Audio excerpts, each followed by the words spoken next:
Retomando os trabalhos, então, da tarde do dia 16 de junho de 2021.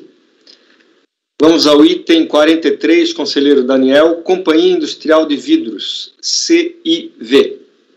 Com a palavra, relator. Presidente, os três itens que permanecem em pauta, que eram 4, um foi retirado, o 43, 44 e 45 são casos exatamente iguais, tá? Então eu vou fazer um panorama e a decisão do primeiro vale para os outros também. E vou tentar simplificar porque me parece que é uma situação muito simples. Uma PERDECOMP de compensação com débitos de IPI, né? Aí muda a origem do crédito aqui em alguns casos. Em primeira instância, o despacho decisório ele indeferiu em razão do crédito ter sido já utilizado em outras compensações. Tá? Na impugnação, ele não traz absolutamente nada, tá? Na manifestação de conformidade. A decisão da DRJ manteve. E aí, se vocês pularem direto aí para a página 2 ou 3, em que eu cito os argumentos dele de recurso, e até deixei em amarelo aí para vocês observarem, o que acontece? Ele apresentou agora recurso voluntário e disse, olha, depois da manifestação de conformidade, analisando a documentação, eu vi que de fato o crédito não existe. Eu não tenho esse crédito. Tá? E o débito que é objeto dessa presente DECOMP, que era parcial, tinha um débito maior, eu estou compensando tudo em outra DECOMP. Então o recurso voluntário dele é basicamente para dizer, olha, eu não posso ser cobrado 2 vezes, tá? Os 3. Tá? Não existe crédito nenhum, isso já foi confessado pelo próprio contribuinte nos 3 recursos voluntários. Tá? Vejam que o débito que está compensado aqui, referente ao período de apuração, ele alega que faz parte de débitos também compensados em outra DECOMP. Não traz essa DECOMP e eu não tenho acesso a essa DECOMP aqui no processo. Então, em suma, é esse o relatório. O microfone aí, Letícia. Aí passo para o voto. O recurso é tempestivo. Em sede de manifestação de conformidade, o contribuinte alegou erro na apuração, que ocasionou recolhimento maior e o alegado direito creditório, e nada aprovou. A DRJ indeferiu a manifestação sem fazer análise efetiva do crédito, por entender que o contribuinte não poderia ter retificado a DCTF após o despacho decisório. Apesar de entender ter sido equivocada a decisão da DRJ nesse sentido, de entender que não poderia haver retificação posterior, o fato é que, em sede de recurso voluntário, o contribuinte não se insurge contra os fundamentos da decisão recorrida. Pelo contrário, ele confessa que, revendo os seus documentos contábeis e fiscais, constatou que, de fato, o crédito não existe. Se não, vejamos. Aí tem aí o trecho que eu coloco. Ocorre que, após a apresentação da manifestação, a hora recorrente, analisando atentamente os documentos pertinentes, constatou a inexistência do crédito pretendido para a compensação do débito de IPI de 180 mil. Alega ainda a recorrente que, para regularizar o débito compensado no presente processo, teria apresentado nova PERDECOMP para compensar todo o débito de IPI, no montante total de 741 mil. Defende ter o presente processo, o que está aqui, perdido objeto.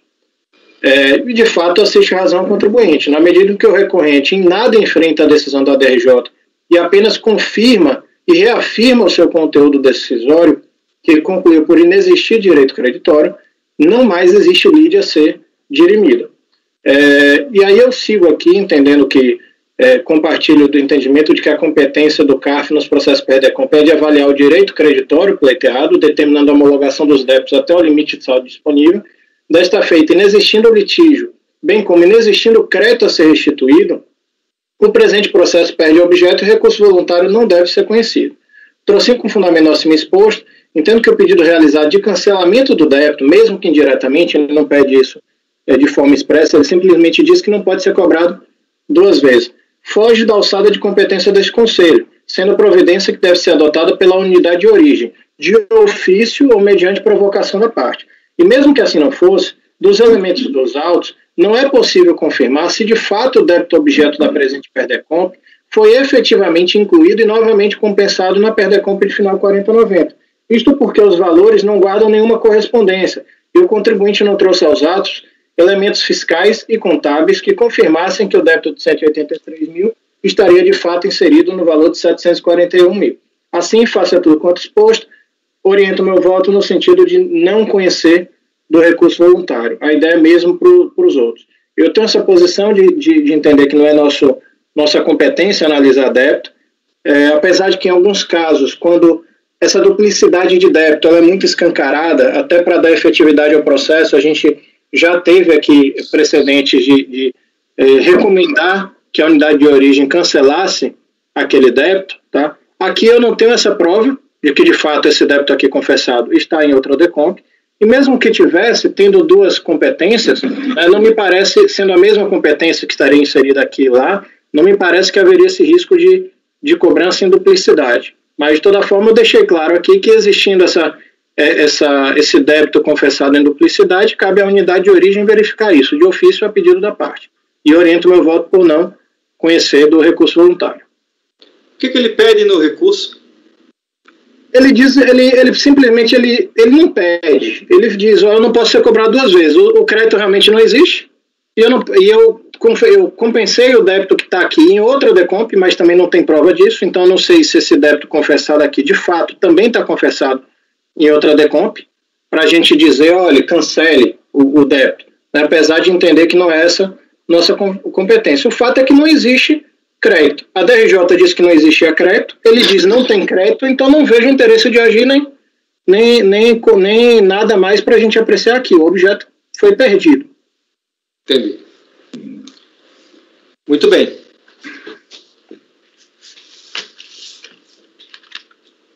Alguém quer fazer algum comentário? O voto é por não conhecer do recurso. Diga, Carlos. A primeira sensação que eu tive é que você tira uma desistência, na verdade. Acaba sendo, na verdade... No mínimo uma confissão, né? Não é desistência pelo seguinte, a desistência seria ele apresentar o recurso e depois desistir. Aqui ele apresentou o recurso já dizendo que não tem crédito mesmo, confessando, né? Pois é, quer dizer, E dizendo que perdeu o objeto, ou seja, realmente perdeu o objeto. Agora, como ele tem uma parte que fala sobre o débito, eu não sei se é o caso de não conhecer, ou se é o caso de indeferir. Eu não conheci porque eu entendo que não é competência nossa. Então, continuo nessa mesma linha. Não me oponho se o restante da turma quiser conhecer parcialmente e indeferir. Eu acho que nesse caso aqui é desnecessário, porque mesmo que tivesse, ele não prova, entendeu? Enfim, mas eu também tô aberto, se quiser. Tanto que eu coloquei em amarelo ao final. Aí, que minha posição é de que não é competência da gente, não tendo competência realmente, eu mantenho não conhecer, mesmo que ele questionasse só o débito, tá? Mas se quiser conhecer parcialmente e negar, não vejo problema não. Não vai ter nenhum efeito prático diferente. Parece que fica mais coerente justamente com aquelas eventuais decisões que a gente toma, cancelando um débito na DECOMP quando está provado, né? Quando está muito... Está escancarado. Né? Porque se a gente não tiver competência, né, a gente não poderia tomar essas decisões eventuais.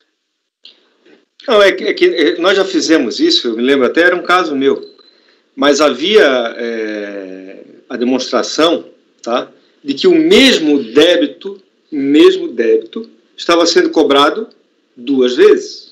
Havia essa demonstração nos autos, né, que o mesmo débito estava sendo cobrado duas vezes e a unidade local não resolveu o problema, ou não queria resolver por qualquer motivo. Entendeu? E aí não restou outra alternativa para nós aqui do que determinar o cancelamento daquele débito. Entendeu? Não é o caso aqui. É como diz o Daniel, olha, eu não tenho elemento nenhum aqui que garanta que esse débito realmente está sendo cobrado em duplicidade ou que consta sequer de outra PERDECOMP, não tem, entendeu? Realmente não é o caso. Ele apenas informa, olha, esse débito já estou compensando em outro lugar. eu até, de certa forma, enfrento isso. Assim, eu falo, eu não conheço o que não é competência da gente, e mesmo que assim não fosse, ou seja, mesmo que fosse competência, ele tem um débito de 183 e agora ele diz que esse débito de 183 está no outro de 741. Não tem sequer como apreciar isso. Mesmo essa questão da competência que você falou, ele não pede para cancelar o débito também. Ele simplesmente fala, eu não posso ser cobrado. É indireto, é um pedido indireto, Não, aqui está relatado que ele pede, mas a minha ideia, por não conhecer, Daniel, porque a gente está julgando a decisão da DRJ. Ou seja, ele não refutou nenhuma razão da decisão da DRJ. Ele fala aí, com cancelamento de qualquer cobrança, né? Eu acho que podia sair por aí, viu, Itamar? Eu acho que você tem razão. Ele não... É um recurso inepto, é um recurso totalmente inepto. É o que eu falei, ele não enfrenta a decisão da DRJ em momento nenhum. Por isso eu não acompanho, não conhecimento. Concordam? Podemos votar sim? Posto a votação então, doutor Camerano. Sim, por não conhecer do recurso, acompanho o voto do relator. Doutor Carlos André. Acompanho. Doutora Luciana. Acompanho. Doutor Itamar. Acompanho. Doutora Letícia. Acompanho. Doutor André. Acompanho, presidente. Também acompanho. Temos então, por unanimidade de votos, não conhecer o recurso voluntário nos termos do voto do relator. E aí, Daniel, eu já abri aqui, eu acho que os colegas também já abriram os outros votos, é a mesma matéria, né? O item 44 e o item 45. A mesma solução do item 43 vai valer para o item 44 e item 45. Aqueles que discordarem permaneçam como estão. Está aprovado, ok? 43, 44, 45... não conhecer do recurso voluntário. Temos do voto do relator. Eu nem sei se eu falei certo, viu, Camerano?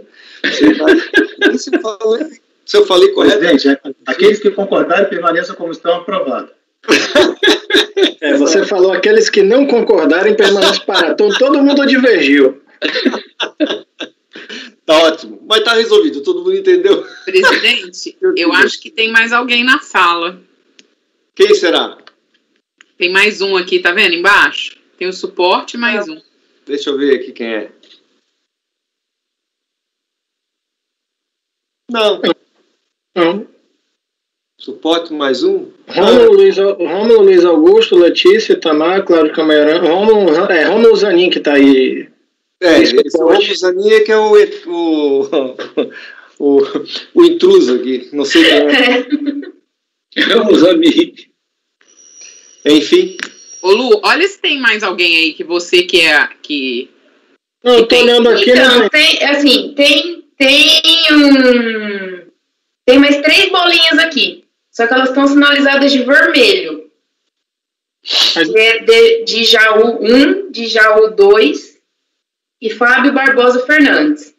Fábio. Eu não sei exatamente o que essa sinalização de vermelho quer dizer, mas o meu nome, assim, o nome, né, Rômulo Zanin que eu entro, tá de vermelho também. Então eu acredito que vermelho seja algum tipo de administrador ou alguém que tenha licença, não sei. Entendi. Porque o meu tá em vermelho e esse de Jaú 1, de Jaú 2 e Fábio Barbosa Fernandes, que eu não sei quem é, tá em vermelho também. E o suporte tá em... O suporte tá cinza. Suporte, se achar algum intruso aí, por favor, peço excluir da sala, tá ok? Mesmo porque nenhum de nós aqui tem essa competência, né? Competência tecnológica, digamos assim, no atual momento do Teams, tá ok? Mas o suporte tem. Bom, vamos lá. Item 47, conselheira Luciana, Itaú Unibanco.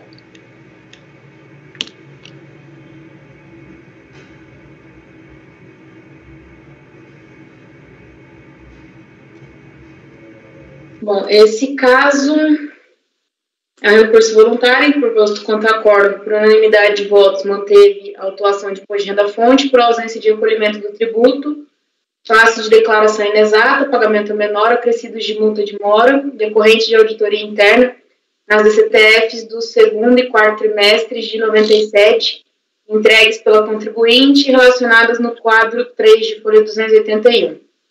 A autuada apresentou impugnação de folhas 1/9, expondo em síntese que valores os valores apontados como devidos no lançamento, ora impugnado, foram objetos de compensação com valores recolhidos a mais em períodos anteriores, como se demonstrará a seguir.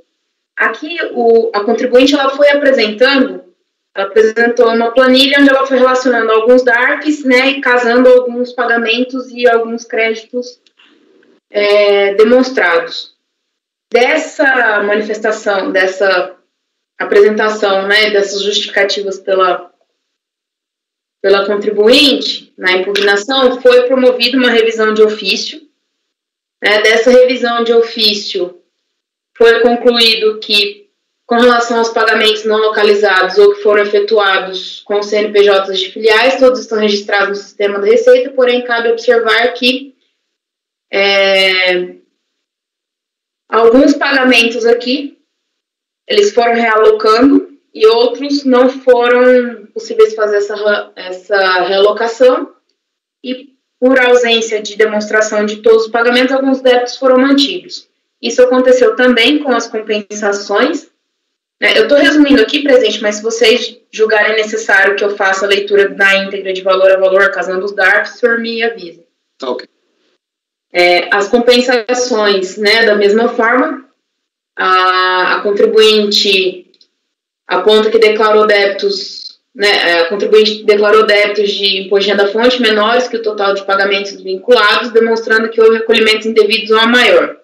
Ela cita alguns exemplos aqui, né, onde ela teria acontecido dessa maneira, mas na revisão de ofício ficou constatado que a documentação apresentada na impugnação são cópias das DCTFs e as planilhas demonstrativas de débitos e créditos não comprovariam de forma suficiente que os pagamentos eram indevidos, né, cujo encargo financeiro era da contribuinte. Ela alega também a existência de algumas duplicidades de lançamento, que também não restaram provadas.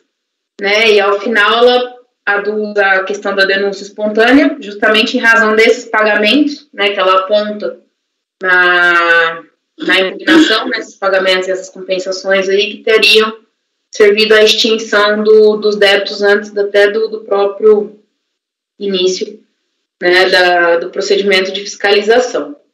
Apreciados os argumentos da impugnação e a revisão de ofício promovida pela DEINF, quando alçada a presente questão à DRJ, esta logrou julgar improcedente a impugnação apresentada, mantendo-se a cobrança da multa de mora em questão, bem como o imposto de renda-fonte mantido após a revisão de ofício, né, nos termos da seguinte ementa, que diz justamente a respeito da ausência de comprovação, né, de todos os pagamentos ali e de todas as compensações que a contribuinte adulta teriam servido à extinção do crédito tributário, né, antes do início do procedimento fiscal, e por conta disso ela faz o pedido pela denúncia espontânea para que seja alcançada a multa de mora também.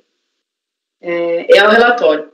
Aí, já passando ao voto, né, discute-se o recurso voluntário é tempestivo e preenche os demais requisitos de admissibilidade, por isso dele toma conhecimento. Discute-se a manutenção da autuação lavrada em decorrência de auditoria interna nas DCTFs dos segundo e quarto trimestres de 97, exigindo do recorrente suposto não recolhimento de imposto de renda-fonte a correspondente multa de mora. Designado, o contribuinte apresentou a impugnação administrativa, alegando a regularidade dos pagamentos das diferenças apuradas pela fiscalização, a título de imposto de renda-fonte, que foi objeto de revisão de ofício pela DEINF, e exclusão da multa moratória pela presença da figura da denúncia espontânea.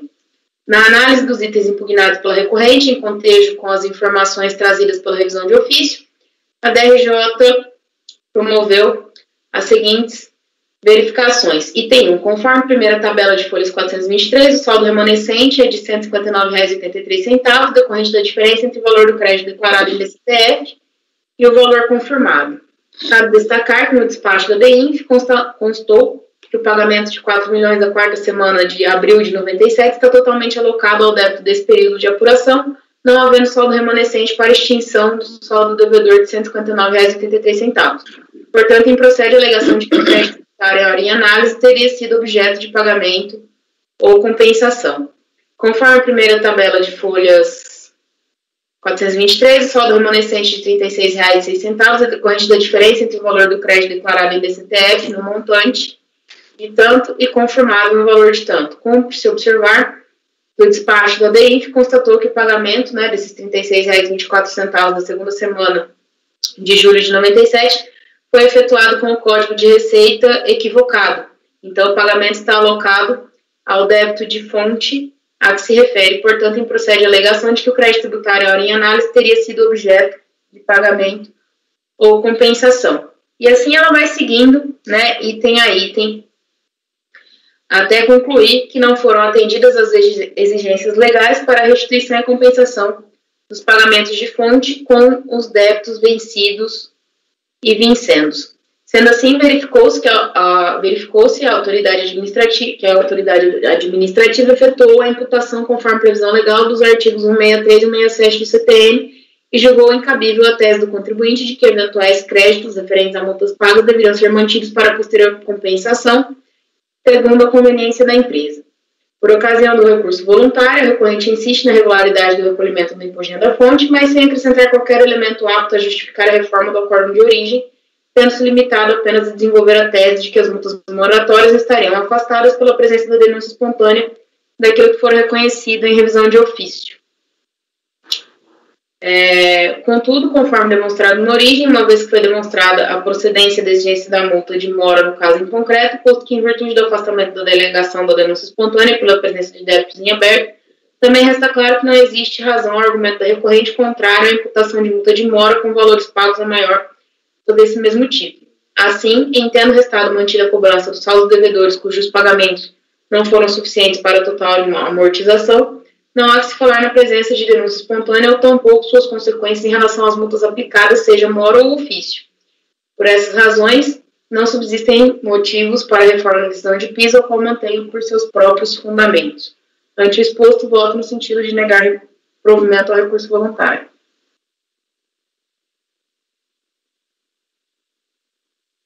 Muito bem.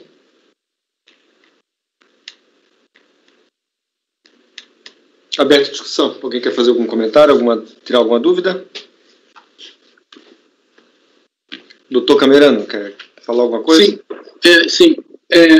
Conselheiro, esse débito de imposto na fonte aí, ou crédito, não sei, esse crédito, né, ele não é de rendimento de trabalho assalariado, não?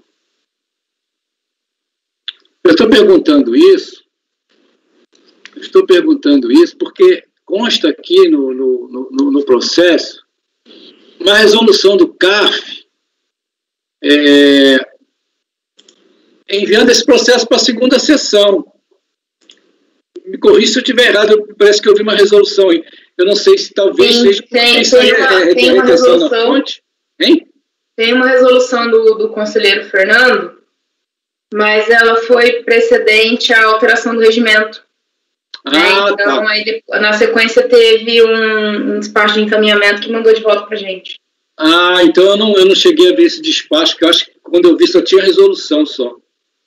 Na verdade, não foi nem alteração regimental, né? Na realidade, foi uma portaria da presidência. Isso. Modificando a competência transitoriamente. Tá? Até por conta da quantidade de processos que há na segunda sessão. Tá certo? Então, o imposto de renda retido na fonte que seja de interesse de pessoa jurídica, né, ele está sendo julgado pela primeira sessão. Tá, ok? Desde essa portaria a edição dessa portaria da presidência. Então tá. Mais alguém?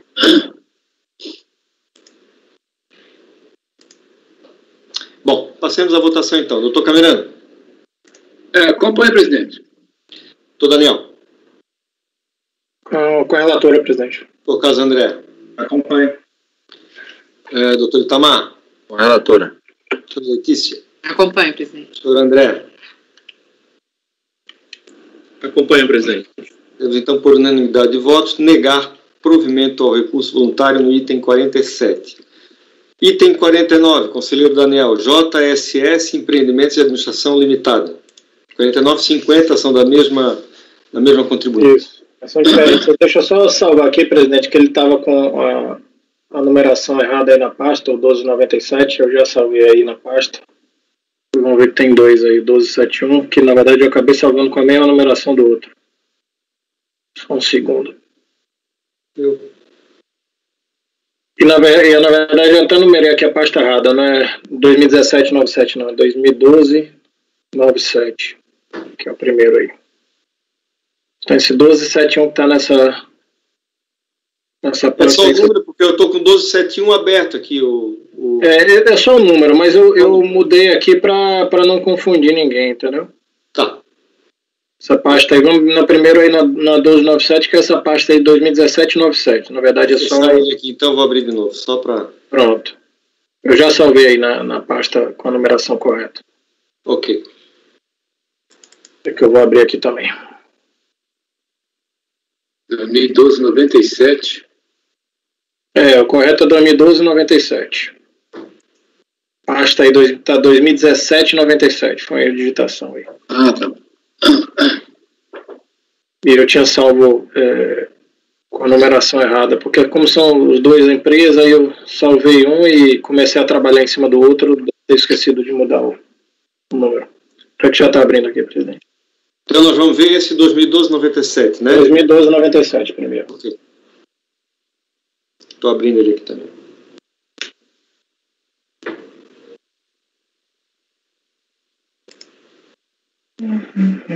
Letícia, você tinha perguntado, né, das pessoas, dos links que tem diferentes aqui. Eu tô vendo aqui, todos eles têm extensão @carf-cosup. Então, devem ser pessoas ou responsáveis por gravação, ou alguma coisa assim. Na verdade, agora saiu. Agora é porque tinha mais um aqui. Agora não tem. Só porque tu levantou a lebre, eles saíram, né? Tá vendo? Porque o Fábio não falou que ia ficar rodando sempre nas sessões para verificar? Pode ser isso. Bom, vamos lá. Esse 1297, presidente, é muito simples. Teve uma homologação parcial, tá? Alguém abriu, não vou conseguir editar. Mas se vocês chegarem aí na página 5, eu deixei em amarelo aí o ponto de insurgência para a gente aqui em segunda instância. Então, trata de estimativas, algumas estimativas foram pagas, outras foram compensadas. PEDECOMP de saldo negativo do exercício 2004. A DRJ recompôs o saldo negativo, tá? Reconheceu as parcelas pagas e as DECOMPs homologadas e não reconheceu na composição do saldo negativo essas DECOMPs aí, por elas não terem sido homologadas, não terem sido ainda homologadas naquele momento. Então, basicamente, composição de saldo negativo, estimativas compensadas, mas não homologadas. Então, situação bem recorrente que a gente tem aqui. Nesse processo aqui tem uma peculiaridade, que é o seguinte, por algum motivo, o processo ele foi dado como arquivado. E aí teve a apresentação. Então, teve a apresentação do recurso tempestivo, e aí foi aberto um novo processo, com uma numeração diferente. Então, o processo original, se vocês olharem aí os arquivos, vai estar sempre se referindo ao processo de número 2008-31, e aí tem um despacho ao final do processo, em que passa a adotar essa numeração 2012-97, tá? Me parece que teve um caminho errado aí de arquivamento pela unidade de origem, depois verificaram que tinha recurso tempestivo e abriram esse processo para encaminhar para o CAF para julgamento do recurso. Nesse não está tão explicado. O outro aconteceu a mesma coisa, apesar de ser outro objeto, e aí tem um despacho nesse sentido, falando, olha, equivocadamente no CIEF foi arquivado, mas tem recurso tempestivo, então abriu um novo processo para encaminhar para o CAF esse recurso. Então tem essa peculiaridade aqui. Então o relatório, estou simplificando para a gente andar e sigo aqui para o voto.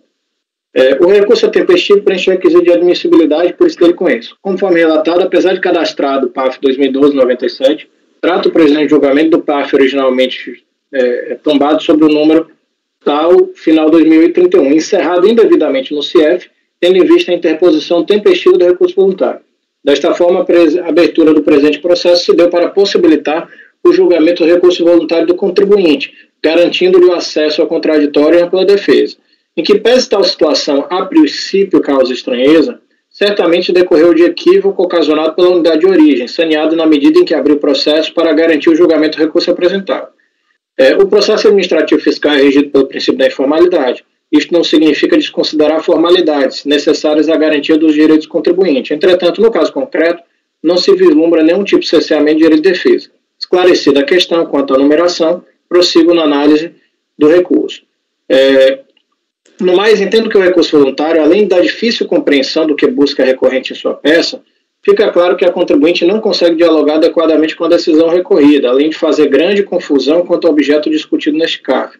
Primeiro, no que tange a alegação de falta de demonstração dos cálculos de atualização monetária do crédito do contribuinte, foge de ampla competência da SCAF. Ele também, como foi encerrado e deve ter encaminhado alguma coisa de cobrança para ele questiona também a atualização do débito, né? E eu estou falando que não é competência da gente tratar de atualização do débito.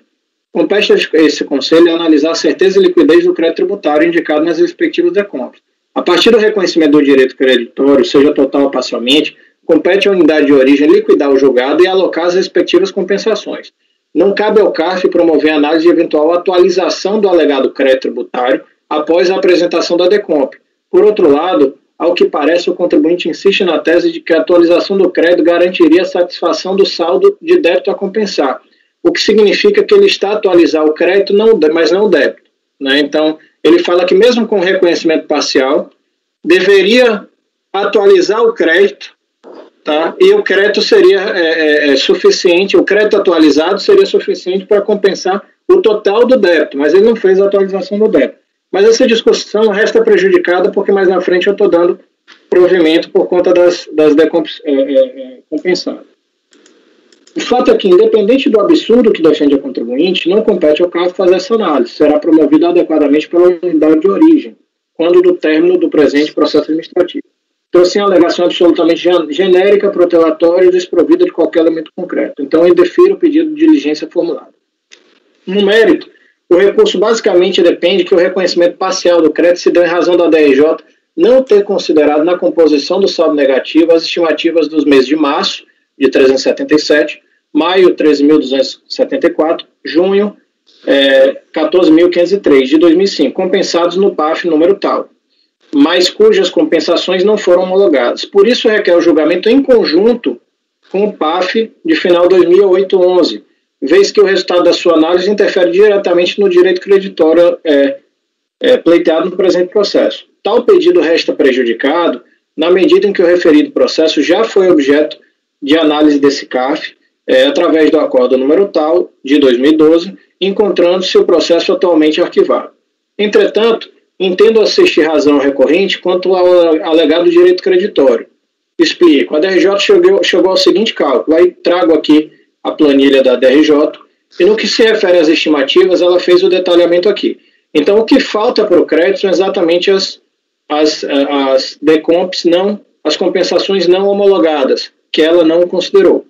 E aí eu sigo aqui, eu peço vênia para pular essa parte, presidente, que é conhecida, que é aquele voto de que as estimativas compensadas, elas devem compor, tá?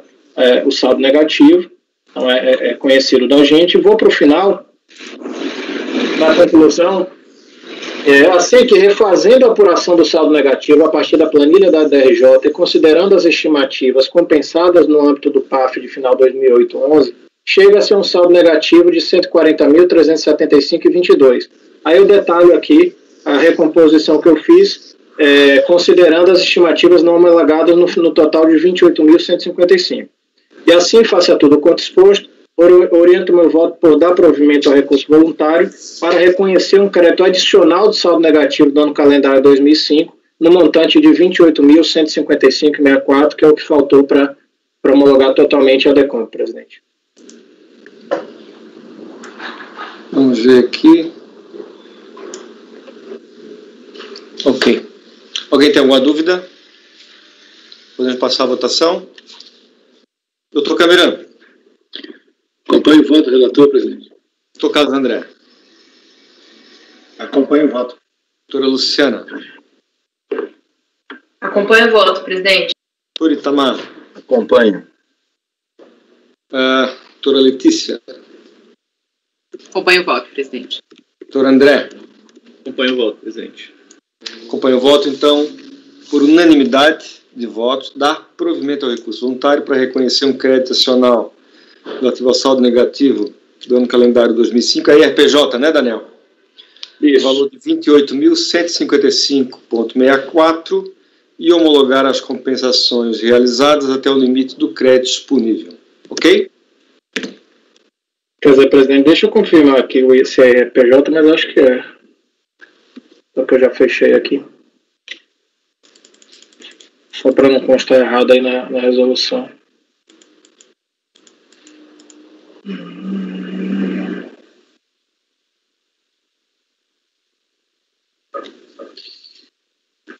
Na emenda do acordo é imposto de renda. É, né? Deixa eu só ver aqui no primeiro parágrafo aqui, que normalmente eu coloco o objeto. Mas eu acho que é IRPJ. Demora muito para abrir aqui. Meu Maria. É IRPJ, presidente. Ok. Vamos ao item 50, então, do mesmo contribuinte, JSS, conselheiro Daniel. Esse é o 1271. Bom, trata-se de recurso voluntário, interposto em face do acórdão proferido pela DRJ de Belo Horizonte, que julgou procedente a manifestação de conformidade. Procedente. Esse aqui foi o que teve problema da procedência, só confirmar aqui.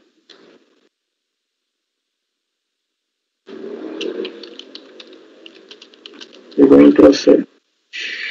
Só um minuto, presidente. Procedente a manifestação de conformidade apresentada pelo contribuinte, tendo em vista a não homologação da compensação apresentada com demonstrativo de crédito juntado, valendo-se de direito creditório relativo a saldo negativo de RPJ apurado em 2004, aquele era 2005, esse é 2004, no valor de 20.780.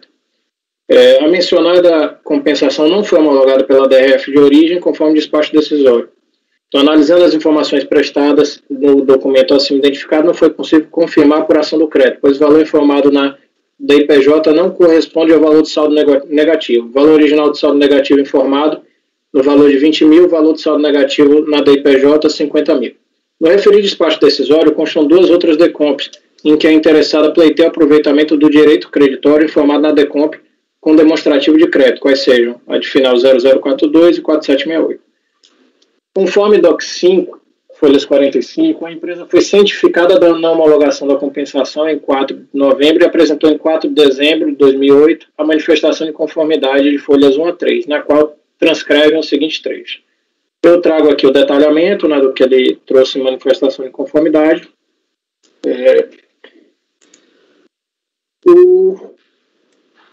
O acórdão da DRJ deu parcial provimento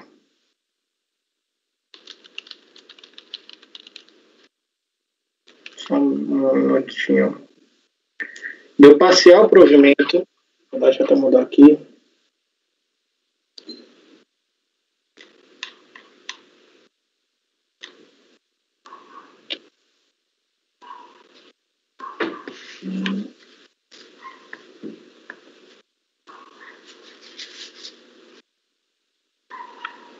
Deu parcial provimento, a partir da análise dos documentos usados, a DRJ confirmou que a ficha doseada da IPJ retificadora foi informada a dedução de 57 mil, com apuração de saldo negativo de 50 mil conforme composição abaixo. Aí fez a recomposição. A DRJ também confirmou que o imposto de renda na fonte, bem como a compatibilidade dos valores oferecidos à tributação, razão pela qual deu parcial provimento, sublinho isso, que tem um fato posterior, para reconhecer o direito creditório de 50 mil. E aí que está, não obstante, constou da resolução do acórdão que a manifestação de conformidade teria sido julgada procedente. Tá? Então, no final, constou como procedente, mas, na verdade, foi parcialmente procedente. Outro sim também acatou o pedido do contribuinte de cancelamento de uma das DECOMPs, isto porque, conforme o entendimento da turma, o cancelamento da DECOMP será admitido por meio de pedido de cancelamento gerado pela DECOMP, caso a declaração ainda se encontre pendente de decisão administrativa e antes da intimação para apresentar documentos comprobatórios. Entretanto, excepcionalmente, com base no princípio da verdade material, comprovado que houve equívoco nas informações prestadas no presente caso, deve ser acatado o pedido de cancelamento da DECOMP número 2447, apresentado pela contribuinte. As folhas 103, o contribuinte apresenta recurso voluntário, alegando em síntese que os demais créditos tributários declarados na DECOMP final 4768 não foram compensados e estão sendo cobrados no momento. Contudo, tal decisão merece ser reformada.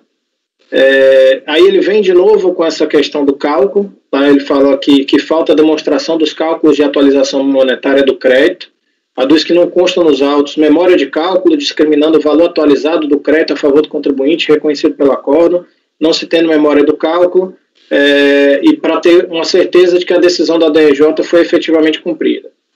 E defende aí a existência do direito creditório. Ele fala aqui mais na frente que parte do débito que deveria compor foi compensado em 2006 com créditos no montante de 57 mil, referente a alguns pagamentos de IR retido na fonte pelo Bradesco e Rural. Dessa forma, deve ser reconhecido que a compensação e extinção dos créditos tributários no valor original de 15.068 e 15.244 e 12.854 gerou um novo crédito passível de nova compensação que foi feita através da DECOMP 4768. Requereu que o presente processo seja baixado em diligência para que a fiscalização informe o valor atualizado do crédito de IR retido na fonte do contribuinte, comprove a devida alocação com a extinção dos créditos tributários pertinentes, requereu ainda o reconhecimento do crédito e homologação das DECOMPs. E aí eu cito aqui a mesma situação.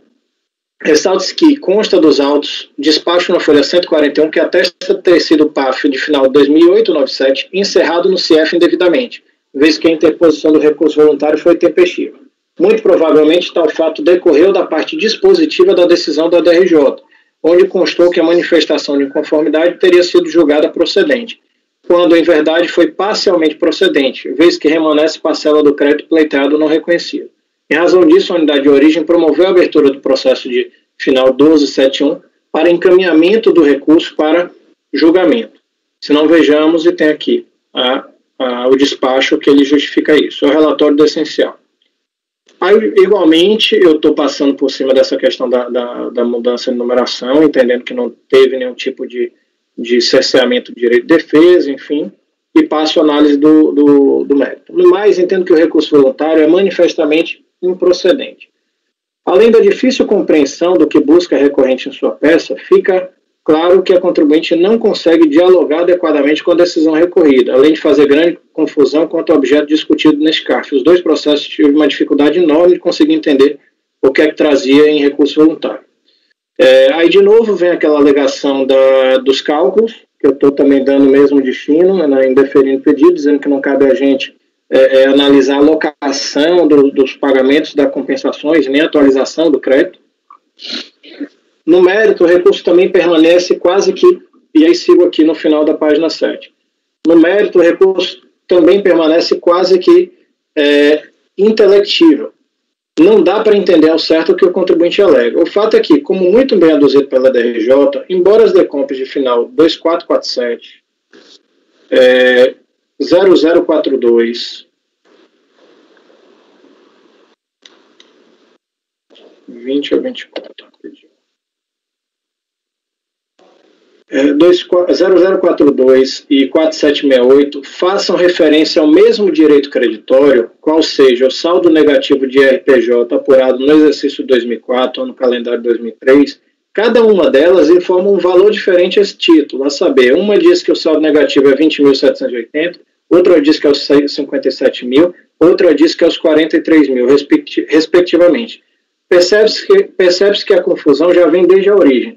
Veja que, além de ser impossível chegar aos resultados de saldo negativo de 20.780 e 43.167, o saldo negativo indicado na DECOMP número final 0042 coincide com o valor do IR retido na fonte.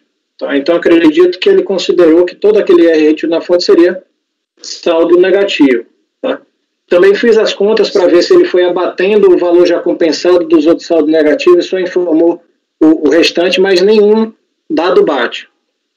Ocorre que tal valor já foi utilizado pelo contribuinte, que são esses 57 mil, pelo contribuinte sua DIPJ retificadora apresentada em 15 de 12 de 2006 na ficha 12A como dedução e por isso já faz parte da composição do saldo negativo nela informada no valor de 50.186, que já foi reconhecido pela DRJ. Ou seja, em uma dessas decompos ele indica um saldo negativo de 57.109, que bate com o valor de IR fonte, que foi recolhido no período, só que esse 57 mil já foi deduzido na DIPJ dele, que chegou ao saldo negativo de 50 mil. Tá? Então, na verdade, ele está tentando aí compensar, utilizar esse IR fonte duas vezes. Veja, o que defende o contribuinte é, ao mesmo tempo, utilizar o IR fonte na composição do saldo negativo no calendário 2003 e também utilizá-lo inteiramente como crédito, aproveitando duas vezes.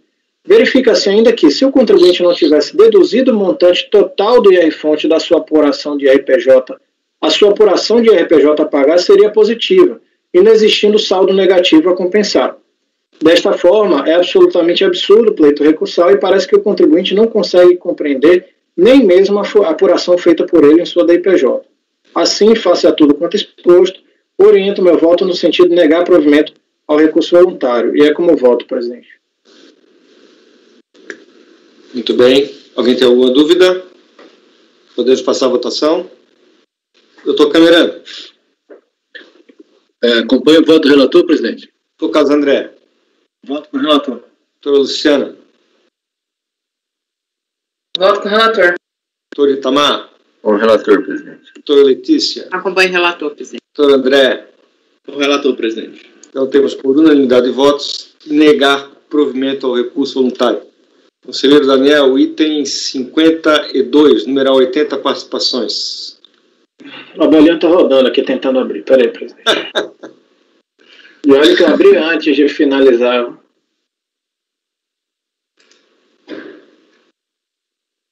Terminal 43.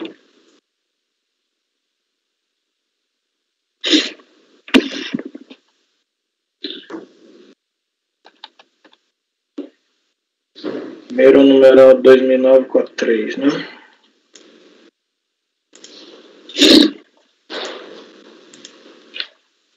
Isso.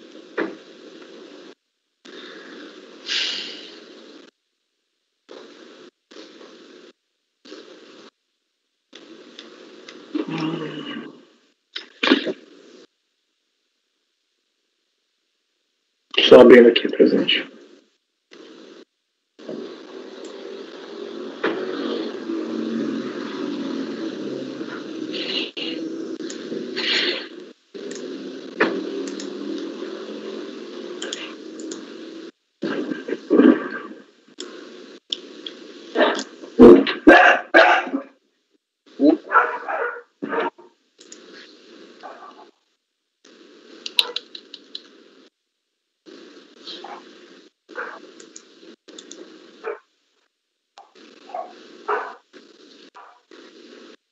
Presidente, você me dá só um segundo. Ok.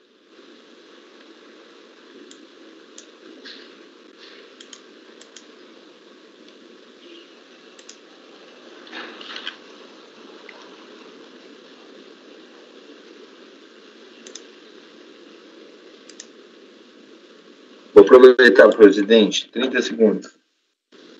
Ok.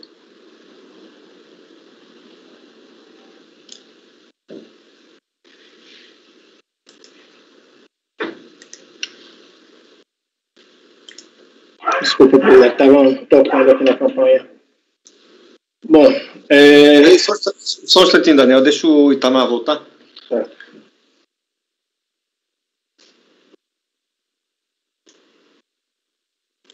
Isso é interessante. Depende do ponto de vista. Nós já julgamos um monte de numeral 80, né? Já. Foi? Nem lembrava. Tinha uma confusão aqui que o cara fez.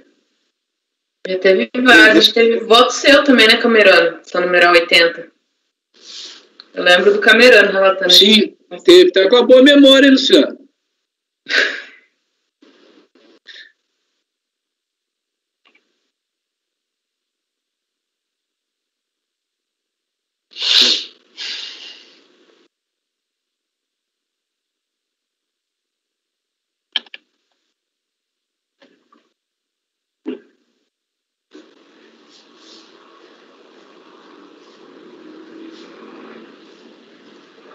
Doutora Letícia, está aí? Estou. Ok. Doutor Daniel, com a palavra, relator. Bom, eu vou tentar aqui resumir, presidente. Se a gente pode, se for o caso, ir direto ao voto, porque eu já enfrento aqui o ponto, tem uma questão muito peculiar aqui, mas basicamente é uma PERDECOMP de IR-fonte de trabalho assalariado, tá? Com débito de estimativa de RPJ. A IR-fonte de trabalho assalariado, código 0561, com débito de RPJ. O que é que o contribuinte alega, em suma? Que ele está pagando 2 vezes e, portanto, teria o direito ao crédito, porque o valor relativo a esse débito aqui estaria depositado em uma ação judicial, que ele cita o número lá. Tá? Então, basicamente é isso. Eu falo, estou pagando 2 vezes por conta disso que está depositado lá. E eu enfrento essa situação aqui no voto. Da análise dos autos, é fácil constatar que o recurso voluntário apresentado constitui-se basicamente a reprodução de parte da impugnação, cujos argumentos já foram detalhadamente apreciados pelo julgador ACOM. Em resumo, o presente caso trata de DECOMP, com o objetivo de compensar suposto crédito de IR-fonte 0561, que aí é sobre salários, aí é retido sobre salários de trabalhadores do período de apuração 28/2/2003, com débito de estimativa de RPJ, código 2362, do período de apuração de 8/2008. E o PERDECOMP foi transmitido em 23/9/2008. O recolhimento do IR-fonte que o contribuinte alega ter direito ocorreu em 5/6/2008. Pois bem, apenas da delimitação dos fatos, já é possível concluir pela inviabilidade e impossibilidade jurídica de se atender o pleito do contribuinte. O recolhimento do IR-fonte que o contribuinte alega ter direito... O IR-fonte código 0561 é imposto retido e recolhido pela recorrente na posição de responsável tributário, não se constituindo como contribuinte de fato do referido tributo. Trata-se de uma antecipação do imposto que é devido pelas pessoas físicas que trabalham com a recorrente, sendo elas quem assumem o ônus financeiro. Para caracterizar o indébito, no presente caso, deveria o contribuinte provar que arcou integralmente com o ônus do imposto e que eventual erro nos descontos tenha sido corrigido a tempo hábil, antes do envio da declaração anual de ajuste das pessoas físicas. O recorrente não fez essa prova. Outra sim, a DECOMP foi apresentada no ano 2008, aproximadamente 4 anos após o prazo para que as pessoas físicas apresentassem suas respectivas declarações de ajuste. Desta forma, a partir do encerramento do exercício, eventual recolhimento maior de IR-fonte deverá ser questionado pelo próprio beneficiário do rendimento. O contribuinte insiste que teria feito o depósito judicial dos valores, e mesmo que de forma confusa, dá a entender que teriam havido 2 recolhimentos de IR-fonte, e que por isso teria direito ao crédito. Entretanto, tal alegação também é manifestamente improcedente e caracterizadora de uma patente má-fé do contribuinte. Explico. Alega o contribuinte em seu recurso. Observando a decisão proferida pela 4ª turma da RJ, constante folha 83 e 88, não resta dúvida que é exigido da recorrente um crédito tributário já vinculado ao depósito judicial realizado nos autos da ação declaratória número tal, em trâmite na 16ª Vara Civil da Seção Judiciária de São Paulo.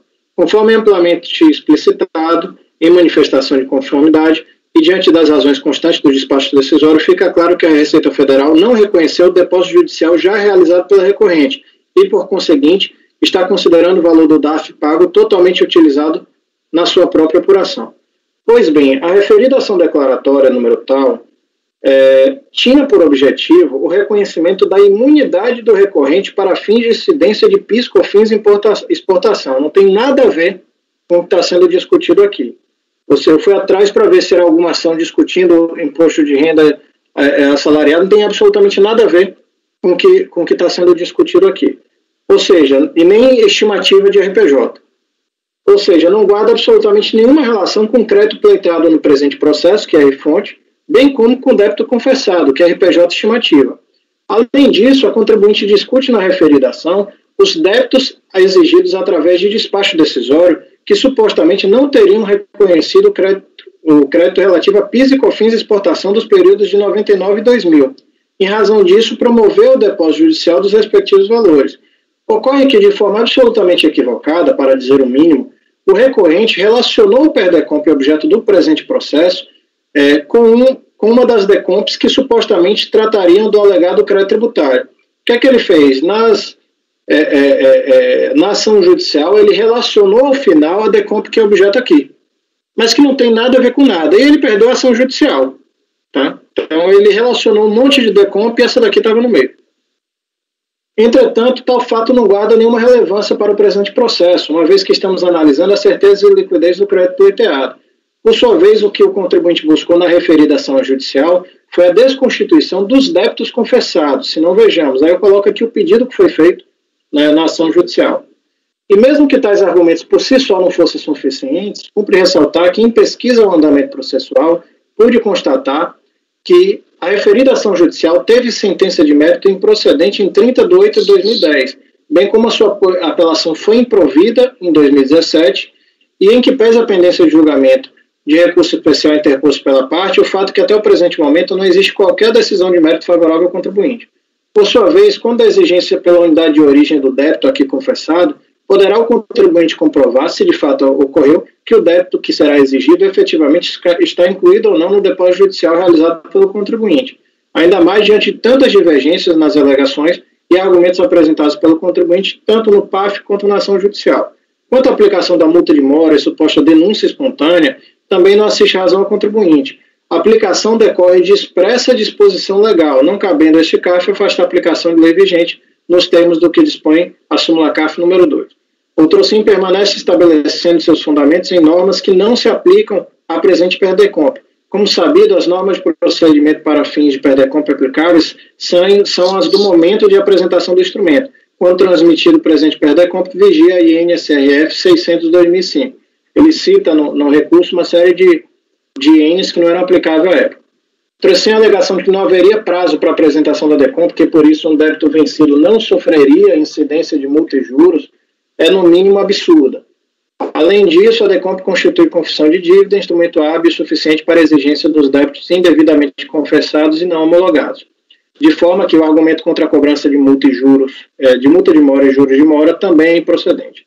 De fato, não se pode confundir nem identificar denúncia espontânea com recolhimento em atraso do valor correspondente a crédito tributário devidamente constituído.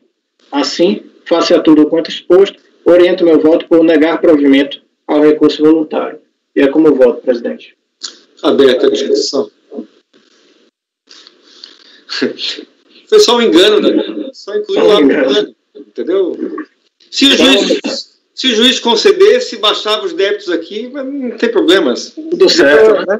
O nome da recorrente também está errado, né? Santos Brasil. Oi?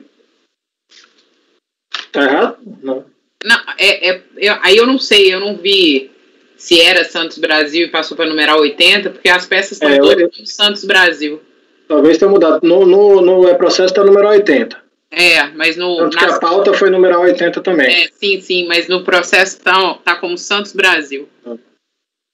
Ok. Posto de votação, doutor Camerano. Acompanhe o voto, relator, presidente. Doutor Carlos André. Repita, por favor, doutor Carlos. Estava desligado o microfone. Acompanhe, relator. Ok. Doutora Luciana. Acompanhe. Doutor Itamar. Com o relator, presidente. Doutora Letícia. Com o relator. Doutor André. Acompanho o relator. Então, temos por unanimidade de votos negar provimento ao recurso voluntário. Item 53, conselheiro Daniel, também de numeral 80. Abrindo aqui, presidente.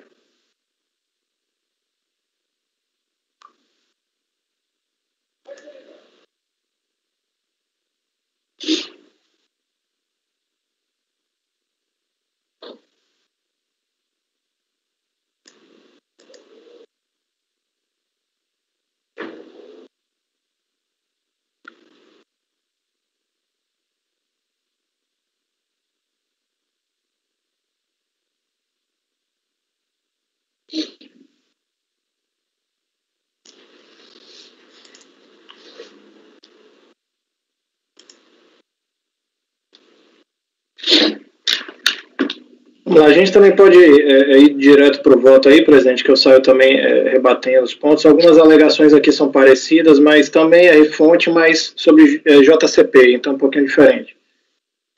Da análise dos autos, é fácil constatar que o recurso apresentado constitui-se basicamente em reprodução de parte da impugnação, cujos argumentos foram detalhadamente apreciados. Em resumo, o presente caso trata de PERDECOM com o objetivo de compensar suposto crédito de R-fonte de JCP, pago a acionistas, código 5706, do período de apuração de 10/2 de 2007, com débito de estimativa, CSL, código 2484, do período de apuração de 4 de 2007. Então, IR retido do pagamento de JCP com CSL própria da contribuinte. O PERDECOM foi transmitido em 31/5 de 2007. O contribuinte foi intimado de despacho decisório em 6/11 de 2009 e apresentou o DCTF retificador em 16/11 de 2009. Pois bem, apenas da delimitação dos fatos já é possível concluir pela inviabilidade e impossibilidade de se atender o pleito do contribuinte. O IR-fonte, código 5706, imposto retido e recolhido pela recorrente na posição de responsável tributário, não se constituindo como contribuinte de fato do referido tributo. Trata-se de uma antecipação do imposto que é devido pelo sócio em função do recebimento do JCP. Aí eu vou na mesma linha. Para caracterizar o indébito, ele deveria provar que arcou integralmente e que pagou a mais do que efetivamente devido. Ocorre que o contribuinte alega suposto erro de fato na declaração da DCTF e, após o despacho decisório, retificou e passa a defender que seu crédito estaria demonstrado, mas não trouxe aos autos nenhum elemento de prova que amparasse suas alegações. O crédito pleiteado na PERDECOM é de 12.367 e, em que pese o contribuinte sequer se esforce para demonstrar sua composição da análise da DCTF retificadora, é possível compreender que o contribuinte retificou sua DCTF e o valor que seria devido a título de JCP. De acordo com a DCTF retificadora, o total devido no período de apuração de fevereiro de 2007 foi de R$ 993.429. O contribuinte recolheu um montante total de DAF de R$ 1.012.000 de tributo e multa através de 2 DAFs. O valor total do tributo recolhido, excluído multa, foi de R$ 1.005.797. E, segundo o contribuinte, restaria assegurado um direito de crédito de 12.367, que seria correspondente de R$ 1.005.000 menos R$ 993.000, que está aqui na sua DCTF retificadora. Ocorre que, como o contribuinte efetuou a retificação da DCTF, após o despacho decisório, caberia ele demonstrar de forma cabal e com elementos hábeis o alegado erro de fato, ainda mais em se tratando de R-fonte recolhido na posição de responsável tributário. Para caracterizar o indébito, no presente caso, deveria o contribuinte provar que arcou integralmente com o ônus de imposto e que eventual erro nos descontos tenha sido corrigido a tempo hábil antes do envio da declaração anual de ajuste das pessoas físicas. O recorrente não faz essa prova. A DRJ fez esse alerta de forma clara. A par disso, o contribuinte não trouxe elementos contábeis e fiscais hábeis para apurar a existência efetiva do crédito. A pessoa jurídica que paga juros de capital próprio é obrigada a reter IR-fonte, e é a fonte.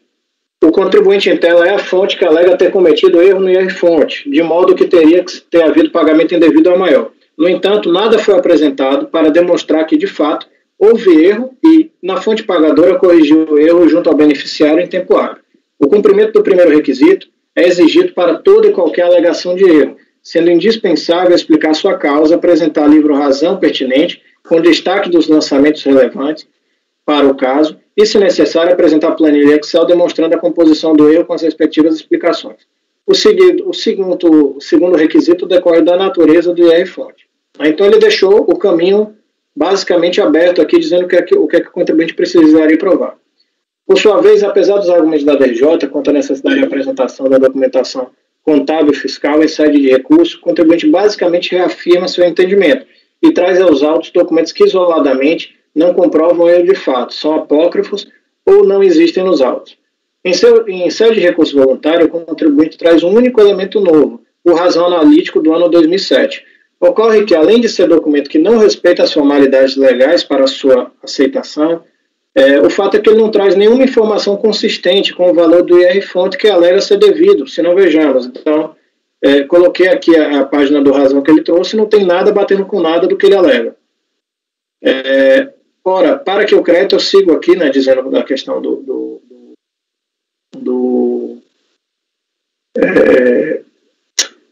da certeza e liquidez do crédito, etc. O recurso também ele se refere a documentos como se ele tivesse juntado, mas que não juntou, né? Por isso que eu falo, se refere a documentos que não existem nos autos. Sigo aquele voto da gente, presidente, que é a respeito da necessidade de comprovar, donos da prova e tal, e sigo aqui na página 9. O fato é que mesmo com todo alerta e diante de uma decisão tão clara e didática, o contribuinte permanece defendendo a validade de uma DCTF retificadora desacompanhada de qualquer documentação de suporte. Eu sigo em processo administrativo fiscal precisa alcançar um resultado útil em atenção ao princípio da eficiência. Estamos diante de um PERDECOMP, que é um procedimento sumário, onde o contribuinte precisa comprovar a certeza e liquidez do crédito, e após quase 14 anos, o contribuinte não se desincumbiu do ônus que lhe cabe. Quanto à aplicação da multa de mora e suposta denúncia espontânea, também não assiste razão ao contribuinte. A aplicação decorre de expressa disposição legal, não cabendo este CAF afastar, e aplico aqui também a súmula 2. Também se refere a instruções normativas que não se aplicavam na época, também deixo isso claro, mesma linha da outra decisão, e concluo dizendo que uma vez que o contribuinte não trouxe aos autos elementos mínimos de prova de que teria acontecido de fato, é de se negar provimento ao recurso voluntário. E é como eu voto, presidente. Alguma dúvida, senhores? Podemos passar a votação? Doutor Camerano. Acompanho o voto do relator, presidente. Doutor Carlos André. Acompanho o relator. Doutora Luciana. Voto com o relator, presidente. Doutor Itamar. Com o relator, presidente. Doutora Letícia. Voto com o relator, presidente. Doutor André. Com o relator, presidente. Então temos por unanimidade de votos negar provimento ao recurso voluntário. Item 60, conselheiro Itamar. Recorrente Sousalto Lub, Comércio Lubrificantes Limitado. Bom, abrindo aqui, presidente, só um minuto. Esse aqui é um processo simples. Na verdade, eu vou falar rapidamente aqui o relato. E ele, em face das divergências entre a contabilidade da empresa e os valores declarados em DCTF, intimou o contribuinte para verificar, e ele disse que ele compensou os tributos com crédito de terceiros, que ele era cessionário de um crédito. Então, foi lavrado o auto de infração, que ele não comprovou, né? Então, eu vou ler aqui o relatório, e ele manteve essas argumentações na decisão de piso, a decisão de piso refutou que ele não utilizou o decompro para fazer a compensação e também não se utiliza crédito de terceiros, né? E ele indicou um número de processo, dizendo que informou a Receita Federal esses créditos por meio desse processo. Mas esse processo não foi nem ele, foi ele, titular do crédito, que protocolizou, né? Ele seria o cessionário desse crédito. Então, enfim, eu vou passar rapidamente, eu acredito que não tenha nenhum detalhe aí que vai causar alguma discussão aí mais aprofundada. Então, aqui, em face das divergências entre os valores da contabilidade da DCTF, realizou-se o lançamento, né? Tem um quadrinho aqui na folha 3 do voto. O processo do IRPJ é o atual processo que a gente está decidindo. Os outros 3 são os outros tributos, né? A autuada sustenta que seus débitos junto à Receita Federal teriam sido compensados com os créditos financeiros, que se tornou cessionário, oriundo de procedimento administrativo junto à Secretaria do Tesouro Nacional, referente a título da dívida pública externa. Tais débitos teriam sido compensados por meio dos comprotes. Ele cita 2 números de comprotes aí, os quais foram informados à Receita Federal por meio do processo final 2012-97. Seria a titular do crédito informou a Receita por meio desse processo aí. Dispõe a autoridade julgadora que, além da suposta compensação não ter sido implementada por meio de decomp, o procedimento adotado pelo contribuinte é vedado, porque ele utilizou crédito de título público, né? Seria o caso de compensação não declarada. Ela apresentou recurso voluntário, né, reiterando as razões, e eu coloquei os detalhes aí dos atos processuais na sequência, tá? Como na impugnação ela alegou inexistência de previsão legal para o lançamento, alegou também nulidade do auto de infração em razão da ausência de provas, da inexistência do crédito junto à Receita Federal, né, que não tinha suporte fático para autuação, está tudo grifado aí, como eu já venho fazendo nos meus votos, tá? Da possibilidade de liberação do pagamento de tributo, disse da não subsunção do ato praticado pelo impugnante, ao disposto da hipótese no artigo 44 da 9.430, da não observância aos princípios da tipicidade, proporcionalidade e razoabilidade, cobrança dos tributos reflexos, não é objeto aqui, né? Da inconstitucionalidade do ICMS na base de cálculo, mas ele não reiterou essa argumentação no recurso voluntário. Bom, ele requer no recurso voluntário a anulação ou a reforma do acórdão recorrido e realça a ausência de suporte fático que enseja a autuação, né? E como ele reitera em essência, eu utilizei o artigo 57, partindo para o voto, senhor presidente, eu utilizei o artigo 57 do parágrafo 3º do regimento interno e adoto as razões de decidir da decisão de piso aí recorrida, e abordou muito bem todas as hipóteses por ele levantadas, mas acredito que não tenha tanta discussão de utilizar um crédito, que ele é cessionário, né? Ele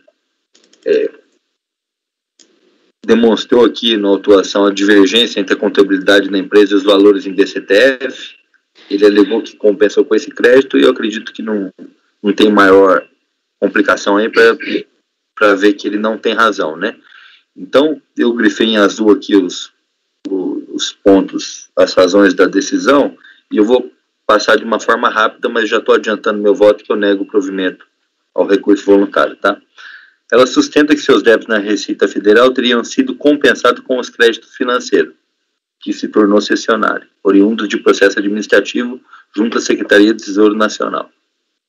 A autoridade julgadora de piso, ele diz que foi informado à Receita pelo processo final 2012-97. O julgador de piso realça que esse processo sequer foi formalizado pela empresa autuada, tendo sido protocolizado pela Apex Consultoria Tributária.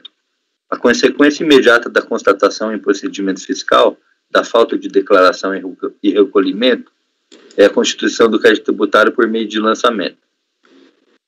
E explica que a autoridade de piso que o meio de se realizar compensação por meio da Decomp, e mesmo assim seria vedado, né, porque se trata a título público da dívida pública externa, né? Portanto, não é admitida a compensação efetuada pela empresa autuada, sem que tenha se utilizado o instrumento próprio, declaração de compensação.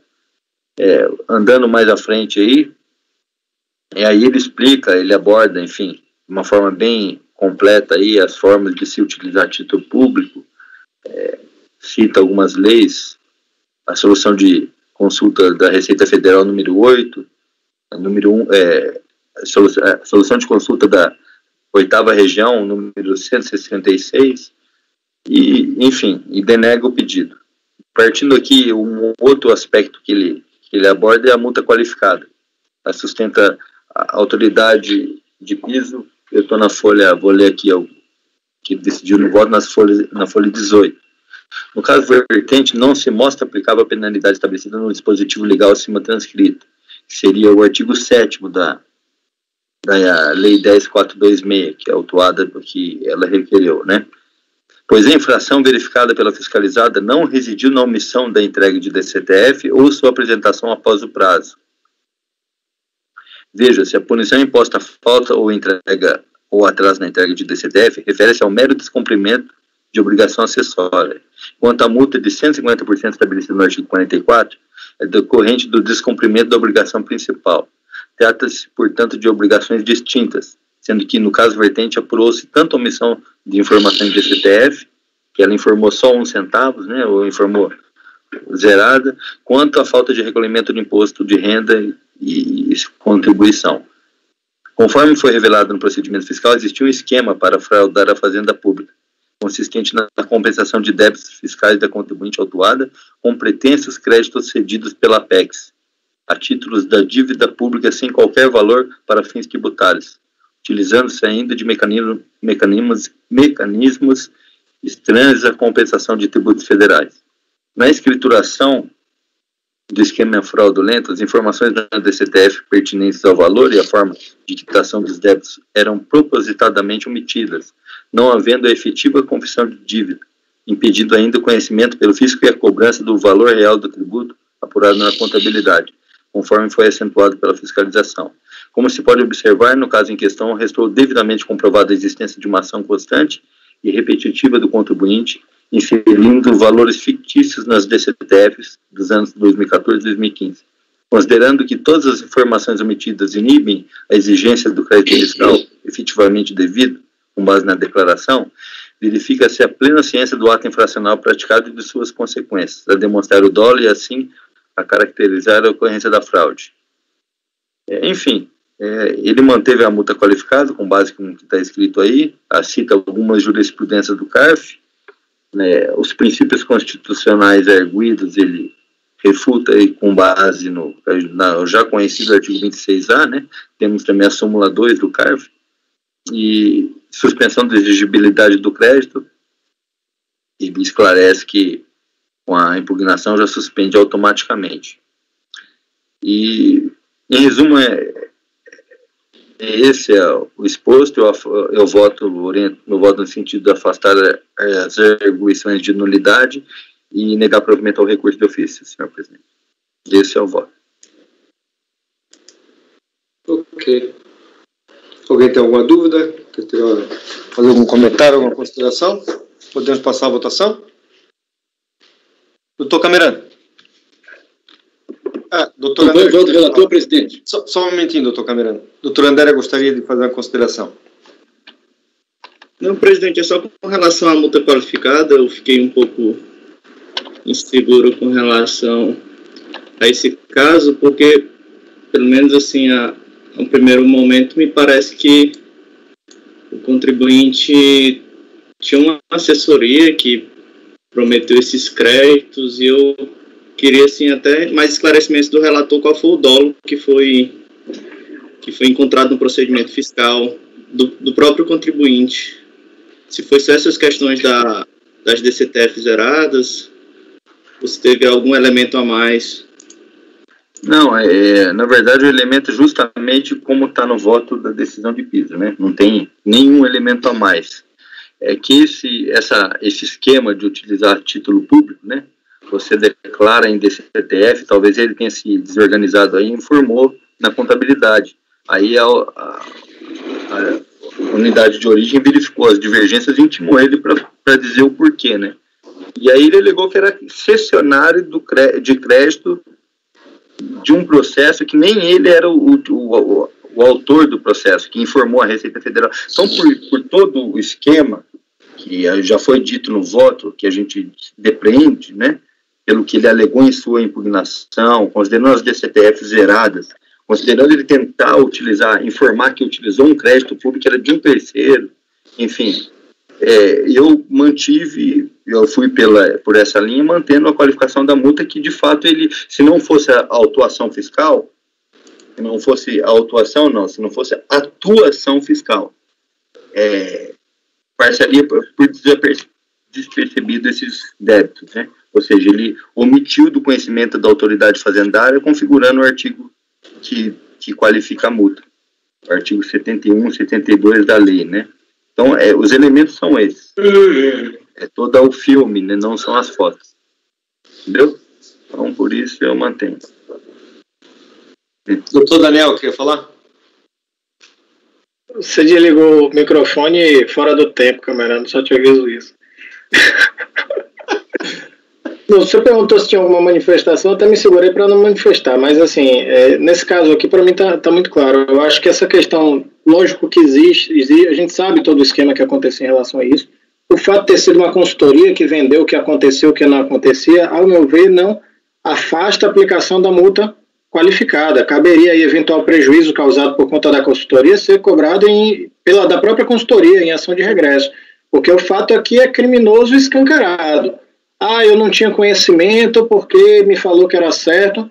Sinceramente, aqui para a relação fisco e contribuinte isso não importa. E nesse caso aqui, mais do que isso, ele ainda apresentou manifestação depois de intimado, falando que era cessionário do crédito inexistente, ainda apresentou declaração falsa. Então, nesse caso, ao meu ver, não tem nem essa discussão aqui. Porque realmente é muito absurda a situação, mas, enfim, às vezes é melhor não se manifestar, mas não se pode. Tá bom. Doutor Carlos André. Doutor Daniel, as suas manifestações são sempre bem-vindas. Tá entendendo? Diga isso para o camerano, presidente. não se sinta intimidado em apresentar suas manifestações, porque elas são sempre bem-vindas. Doutor Carlos André, por favor. Aproveitando a manifestação do conselheiro Daniel, né, realmente não há que se afastar a qualificação da multa, porque há uma indicação de que um terceiro teria sido responsável pela fraude que foi perpetrada, porque a coisa mais comum que a gente ouve na fiscalização é que quem fez foi o contador. Fosse assim, não tinha multa qualificada não, porque era sempre o contador que fazia. Né? Essa é a coisa mais comum que a gente ouve. Né? O contador, muitas vezes, no escritório de contabilidade terceirizado, né? Então não haveria nunca, né? Quer dizer, a fraude foi cometida e a gente não pode olvidar que a pessoa responsável pela administração da pessoa jurídica, ela tem responsabilidades próprias por ser administradora, por ser sócia administradora, por ser responsável pela pessoa jurídica, né? Então, o fato de ela ter contratado, né, apresentado as declarações zeradas, com informação falsa, de maneira seguida, né? Iterada. Tudo isso é sob a responsabilidade dela, né, da pessoa jurídica, né, para fins de qualificação da multa. Não estou falando de responsabilidade penal, né, que aí é um outro raciocínio. Estou falando da responsabilidade da pessoa jurídica em relação a sua relação com o fisco, né? Então, eu não vejo como afastar a multa qualificada em vista dessa argumentação de que um terceiro prestador de serviço é que fez o negócio. Isso talvez tenha um outro raciocínio quando se for tratado na esfera penal da responsabilidade de cada um, né, individualmente. Mas, do ponto de vista administrativo da qualificação da multa, eu não vejo como. Apenas para efeitos de registro, assim, na época que eu era chefe de fiscalização, depois delegado, a gente, enquanto Receita Federal, sempre se colocou à disposição dos contribuintes e fazendo até campanhas informativas e tal, em todo momento que a gente tinha esse contato, né, com associações de classe, de contadores, etc. e tal, ou de empresários mesmo, sempre nos colocamos à disposição para que o contribuinte, quando ele se deparasse, né, com esse tipo de assessoria, entre aspas, né, vendendo essas facilidades, esses benefícios, em tese, que a gente se colocava à disposição para demonstrar, para ajudar a identificar quando que era fraude e quando que não era, né? E isso porque esse tipo de situação, durante um tempo aí, era uma febre, né, Carlos André? Era uma febre esse tipo de venda de crédito. Fizemos algumas operações em cima de escritórios de contabilidade, de advocacia principalmente, né? Teve um grande que foi desbaratado, uma quadrilha que foi desbaratada no interior de São Paulo, que vendia crédito no Brasil inteiro. Uma operação até na qual a gente participou ativamente, né? Então, assim, é complicado você achar que uma empresa desse porte aqui, porque eu acho que não é qualquer coisa essa empresa, né, vai entrar assim de gaiato, né? Se fosse aquele contribuinte lá do interior do país, do rincão lá, que não tem informação, mas a maioria das empresas que aqui com quem aqui a gente lida, né, são empresas que têm uma estrutura, né, têm condições de se preparar para não cair nesse tipo de conto do vigário, né? Então, assim, por isso que é complicado fazer esse tipo pelo menos para mim, né, na minha visão, fisco, né, fazer esse tipo de ilação. E eu acho que está bem caracterizado, a questão da multa de ofício, aí eu acho que não resta nenhuma dúvida para mim, não. Mais alguém, gente? Diga, doutor André. Presidente, só para deixar claro aqui meu posicionamento, né? Recentemente eu até relatei um processo, uma situação semelhante como essa. No caso lá, para mim tinha ficado muito evidente, até o próprio contribuinte tinha expressamente falado que tinha comprado uma forma mais barata de quitação dos tributos, então eu mantive, até o conselheiro Daniel questionou, porque justamente essas situações são bem comuns de vendas de créditos tributários, né? Mas nessa situação específica, está me parecendo que o contribuinte realmente ele não estava ciente, ele foi vítima, pelo menos assim, a um primeiro momento, e não, o dolo para mim não está evidente, elementos de dolo para a qualificação da multa, né? Então, o fato apenas da DCTF zerada, ela já gera a multa de ofício, que já é uma multa que não é pequena, então, assim, mais especificamente nesse caso de eu não ter vislumbrado elementos de dolo, só para deixar essa situação mais evidente, tá ok? Daniel, quer falar mais alguma coisa? Está com a mão levantadinha? Não, presidente, eu esqueci aqui a mão levantada. É porque, assim, se a gente também for por essa linha, aí a gente abre um campo de discussão para sempre jogar, por exemplo, a responsabilidade para o contador. Na prática, quem faz as declarações é o contador, mas o sócio administrador é responsável. Diversas vezes aqui a gente manteve lançamentos, pelo menos na composição anterior, de qualificação de multa, quando você via realmente uma conduta reiterada. A gente declarando 10% do faturamento, empresa assim, 10% do que efetivamente faturava, enfim. Então, assim, chegar, não, mas eu não sei nada de contabilidade, quem faz é o meu contador, complicado. Eu sei que nesse caso de fraude acontece, eu já presenciei clientes que sofreram isso. Na época, há tempo, houve uma denúncia espontânea, parcelou, se quebraram tudo para conseguir pagar, não chegou a ser autuado, mas eu faço bastante a distinção. Acho que eles terem sofrido um golpe é uma relação dele com o golpista. Aqui perante a Previdência que a gente tem um golpe contra o fisco, né? Isso não afastaria aqui o elemento da clara fraude aqui. Ok. Doutor Carlos, queria falar alguma coisa?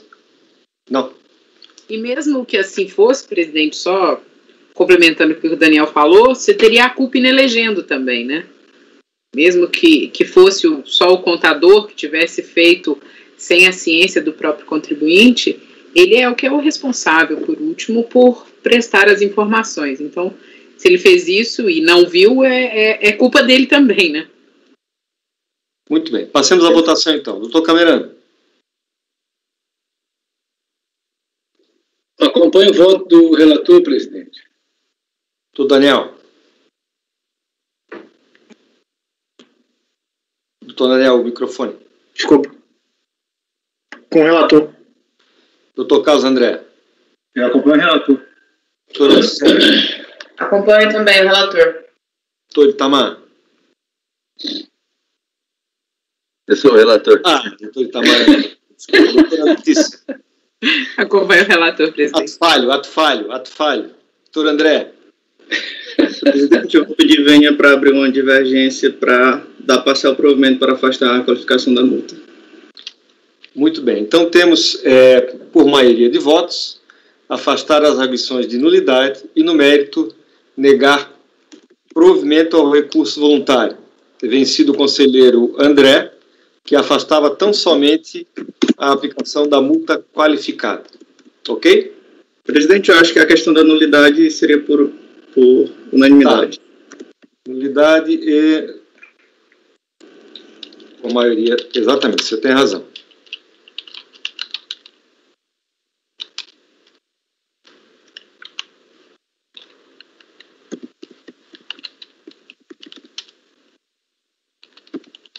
Deixa eu fazer a anotação aqui.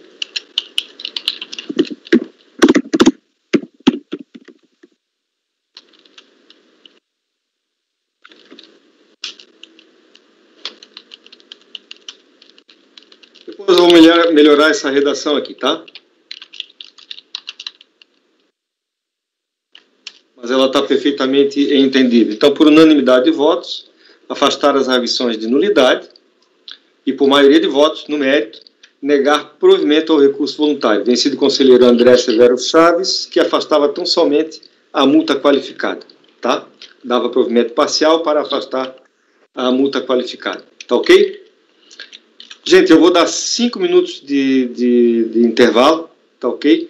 A gente retorna para adiantar alguma coisa da parte de amanhã, tá ok? Da parte da manhã, que nós temos 10 processos para ser julgados na parte da manhã, com 3 sustentações